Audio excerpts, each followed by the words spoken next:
Hi, everybody, and welcome to this week's edition of Sentinel Sports Extra, Cleveland Guardians Weekly Report. No analytics here. I am your host, Tim Shirer, TB Bucks Tim on X. If you'd like to follow me, we were off for a couple weeks, but now we're back. And 2 weeks, there was a period where it looked like they were done. And then it looked like a period they were back. And then it looked like a period they were done again. Now it looks like they're back in it. They're a half game behind the Royals. They're out of the third wild card spot. The Mariners, they have a record of 72-70. In third place in the AL Central, they are 9 games behind the Detroit Tigers. They also are, like I said, 2.5 games out of the final wild card spot. They have to pass Texas and the Royals. They're a half game behind the Royals. They're a game and a half behind Texas. So we have to root against the Rangers now. And, well, the Royals will be rooting against them anyway because the Guardians open up a 4-game series tonight. But the Guardians, 72-70, as I said, third place in the AL Central. They are 6-4 in their last 10. But actually, they're 8-4 in their last 12, and they have a plus 11 run differential, which for them is, is good because they were struggling. They are a plus minus 48 for the year. So recently, in their last 12 games, they're plus 11. They're not winning games. They're not blowing teams out, but they are winning. And some people had a problem with Stephen Vogt saying, if we get in, no one wants to face us. But it's true. People don't realize a team like the Guardians are dangerous. Yes, they could have a week and a half where they look god-awful. But they also could have a week and a half where they look unbelievable. You go 8-4 in the wild card and the ALCS round, and the ALDS round, and you're advancing to the World Series, or you're advancing to the American League Championship Series. So don't tell me that it's not possible, because it is. It really is. 2 weeks ago, I would have told you there's no way. But hey, that's the up and down of the baseball season. But I'm never going to completely write them off like some of these social media clowns in Cleveland. Grant Pusker. I don't know. Who is this guy? Yeah, he's got a lot of followers on social media, but he puts a bunch of crap out there. Nick Padone. Oh, he's a big shot. He works for, I think it's Big Play Sports or something. He's a big deal. He thinks he is, at least. And another one, Nick Carnes. What a winner that guy is. Acting like they are following the Guardians just like they follow the clowns. They started the season yesterday terrible, just like they always do, because they stink. Worst organization in pro sports.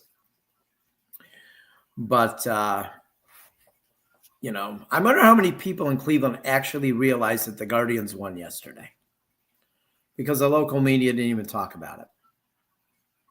Completely pathetic. And they should all be held accountable. They get mad when you hold them accountable. I get dirty looks at the Cavs games. I do. I cover the Cavs. I get dirty looks from them, especially the weekend anchor at Channel 3, the newer guy, gives me dirty looks. Who cares? I don't care. Just because you got a job at a big company doesn't mean you're doing it right. give the winning teams the same respect you give the loser. These people act like it's a pain in the ass to cover the Guardians and the Cavs. And all they do is give fans joy. Unlike the Browns, who give them terror and depression every week. But let's move on to the Guardians. Screw the Browns. I'm so sick of them. And the season just began. Half game behind the Royals. That 4-game series starts tonight. And 1 game behind the Rangers. So last week, though, the Guardians went to Boston, and they actually had a +1 run differential in the series with Boston, but they were only able to manage one win. Kate Smith didn't look real good. Couple games in a row, he looked bad. People were all over him, acting like there's no way he can be a closer. Well, you know what? It's a hard role just to jump into in the middle of the season. These people have never had to do this stuff. So he seemed to get back on track in Tampa Bay, and that's a good lineup. That's a good Rays lineup. So, he didn't do it. He didn't get back on track against a team that's terrible. He did a good job.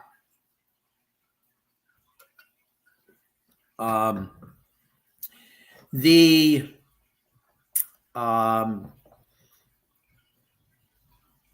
Guardians went 3-1 then against the Rays in Tropicana, not Tropicana Field, in George Steinbrenner Field, which is right next to the stadium where the Tampa Bay Buccaneers play. And they went 3-1.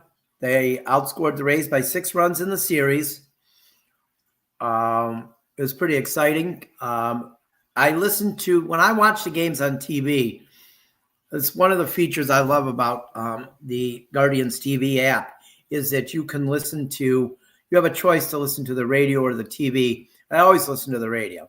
And yeah, I've been hard on Tom Hamilton in the past, but I definitely prefer Tom Hamilton over the TV broadcast, mainly because of Matt Underwood and Andre Knott. I like Rick Manning. I think he does a good job, but he's got to deal with them, so it's not easy. But I listen to the radio feed. So I'm watching, I believe it was Thursday night, the first night of the series, and then yesterday afternoon, Tom Hamilton mentioning Wycliffe, which is where I live, where I'm from, where I grew up. Wycliffe twice. He mentioned him on Thursday, and he mentioned Wycliffe on Sunday again. And one of my classmates from 1987, Terry Ross Tennant, she and her husband Scott, their son Jared works for the Rays, and he used to intern for the Guardians, and he interned for the Cavs also. But he's a full-time employee now for the Rays, and he became, friends with Tom Hamilton while he was an intern for the Guardians. And Tom Hamilton mentioned him on Thursday, and then Tom Hamilton was nice enough on Sunday to mention that he talked with Jared again, and Jared told him that he had a nephew who was born recently, and that was Scott and Terry's grandson to their daughter Chloe, their grandson Cal. So he's probably about a month old, maybe somewhere in there. Congratulations to Terry and Scott, and it's awesome. You could cover sports for a long time like I have, but it's still cool when the broadcaster mentions your city or people you know. It just really is. And they're good people too. So we move on. We have 7 huge games this week. We have the Guardians have 4 with the Royals, who are a half game ahead of them in the AL Central and in the wild card race. And then 3 games with the White Sox, who are not so hapless anymore. They have played better in the second half of the season. They actually have a better run differential than the Twins, which is beautiful because the Twins have one of the most hateful fan bases in baseball. They're right up there with the Yankees and Red Sox. But so, you know, it's huge with the Royals here. This is it.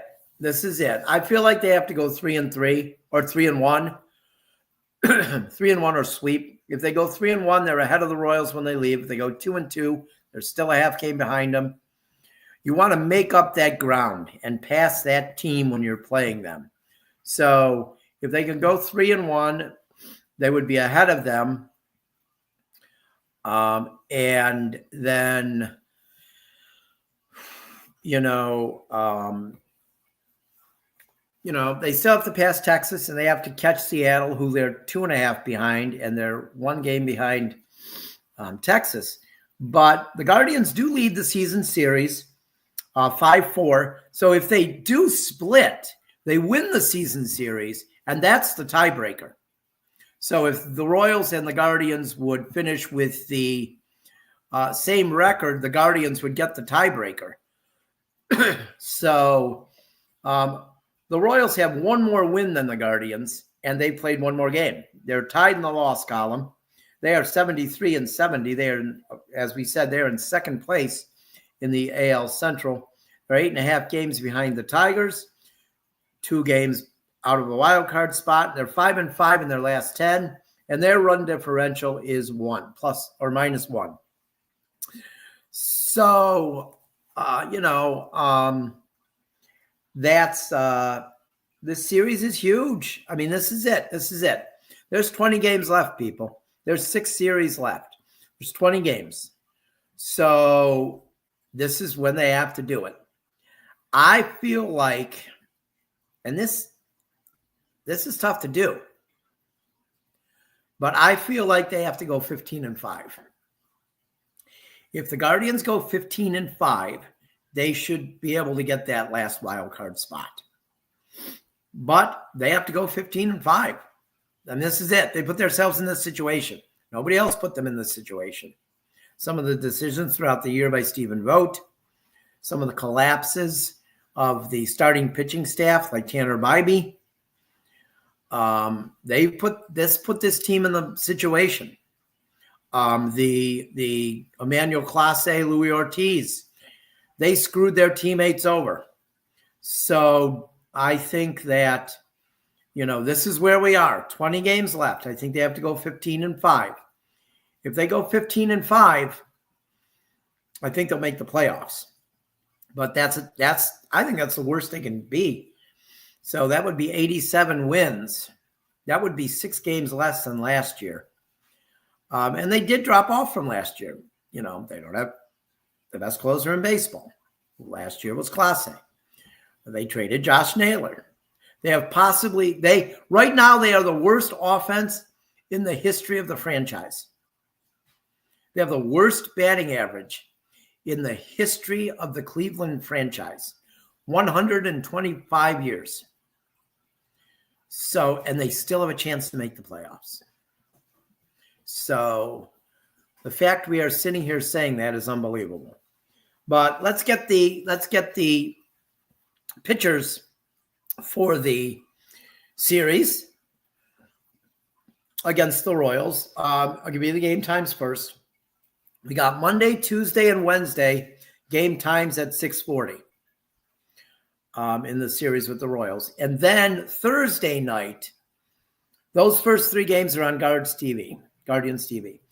Thursday night, if you want to watch it, it's going to be on Fox 8. And that game will start at 7:15. But what we have here is the the pitching matchups. And remember, the Guardians are going with a 6-man rotation now, which I guess a lot of teams in baseball are doing here in September, which actually, I think it's not a bad idea at this point.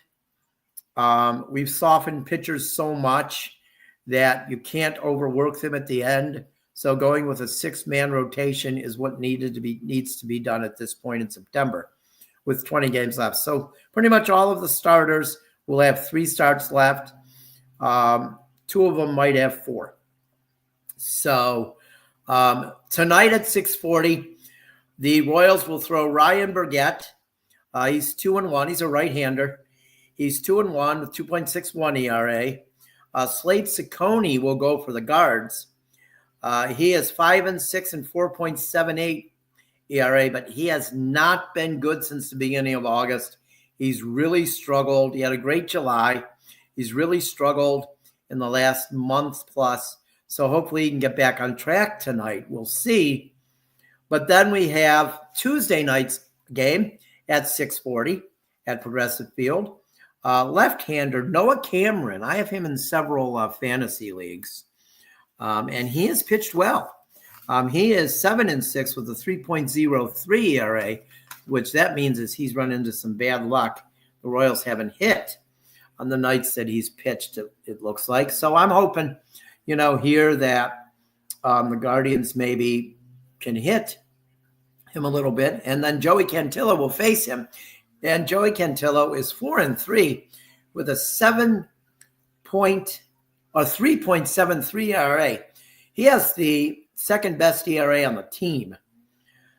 Well, third. Parker Messick's been up. He's made 3 starts, I believe, 4 starts. So I don't know if you can put him in there. But so Cantillo 4-3 with 3.73 ERA. And then we have Wednesday, 6:40, again in Progressive, the whole series at Progressive, of course. The Guardians will face Michael Wacha. He's 9-11, but he's got a 3.45 ERA. I think they belted him around 1 start this year, the Guardians, but I can't be sure. But he's going to face Logan Allen, who's 7-11 with a 4.46 ERA. Some days you get the good Logan Allen. Some days you get the bad Logan Allen. But even the bad Logan Allen this year hasn't been as bad as the Logan Allen last year. So I have more confidence in Logan. I was very hard on Logan Allen last year, but I have more confidence in him this year. So hopefully he can get the job done on Wednesday at 6:40. And then Thursday, the season finale is right-hander Stephen Holick. He's 5-5 with a 3.88 ERA. So the Royals aren't throwing anybody with an ERA above 4 against the Guardians. They set their rotation. Their rotation's ready for this too. This is, I think this is the Guardians, 3 of the 4 Guardians' best pitchers against probably their, maybe their 3 of their 4 best. But he'll face Gavin Williams. Gavin Williams, we know how good he's been the second half of the year. His ERA is nearly under 3. Hopefully he can get it under there by the end of the season. He's 10-5 with a 3.17 ERA, Gavin Williams. And we know how well he's pitched great. He's just really – he's become the pitcher that I saw in Lake County when he was there. And I was like, wow, this guy is really something. And now he's showing it at the big league level. He's made some adjustments. Last year was rough. He was injured in spring training and missed part of the season and never got on track. But this year, first half was a little rough, but then something happened and he's really pitched well the second half of the season. So the good thing is Tanner Bybee will not pitch in this series. I don't think Tanner Bybee has the mindset right now to pitch in a big series like this. I really don't think that he does. I don't think that he does. he has collapsed. He has shown little mental strength this year. And, I'm glad he's not pitching in this series. He's going to pitch against the White Sox probably, I would think, on Friday. So hopefully he can get his crap together and pitch well. Although he did pitch well in his last start. Was that Saturday? That was Saturday. So I'll give him credit there. 2 runs in 7 innings. So, but that, speaking of the series with the White Sox, that starts on Friday night. 3 different game times. That'll bother Tom Hamilton. He hates that when series have 3 different game times. But he usually only talks about that when it's on the road. But White Sox come in Friday, 55 and 89. They are not as bad as they were, people. So you need to realize that. They are in 5th place, of course. They're 27 games behind. I think they're like 20 out of the wild card. So they'll probably get eliminated tonight or tomorrow. They may be eliminated already because they have played 144. So they're eliminated from everything. They're 7-3 in their last 10, though.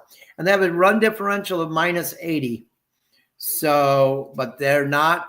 This is not last year's White Sox. So the Guardians fans better not think this is going to be easy. Do I think the Guardians could take 2 out of 3 or sweep them? Yes. But, they're going to have to work for it. I think Bybee, we don't have the pitching matchups for the series, but I believe Bybee will probably pitch Friday. And then Parker Messick on Saturday. He's been a breath of fresh air, hasn't he, people? He just battles. Like, he goes in there and he's not fooling around. He goes in there and he gets guys out. And he's fine. A guy gets a hit, he's fine. Next guy. Bybee ought to look at him. So I think he'll pitch on Saturday. That game will be at 6:10. Friday, 7:10. Saturday's 6:10. And then Sunday is a 1:40 start.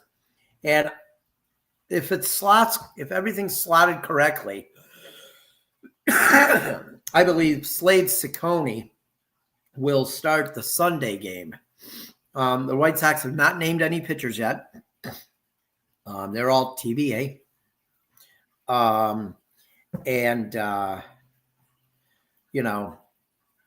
There we go. That's this upcoming week. The pitching is set. Slade Ciccone will make 2 starts this week, I think. Hopefully he can pitch well in both. They need him to get back to his July form. They can't have the August form because then the bullpen gets blown out. And they've got 7 straight games here.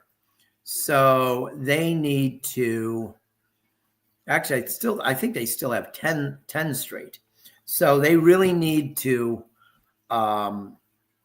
they need good outings from Slade Ciccone in both his starts tonight and then probably on Sunday.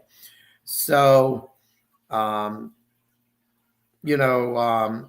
speaking of the White Sox, the White Sox, they're only 8.5 games behind the Twins. The Twins have absolutely collapsed.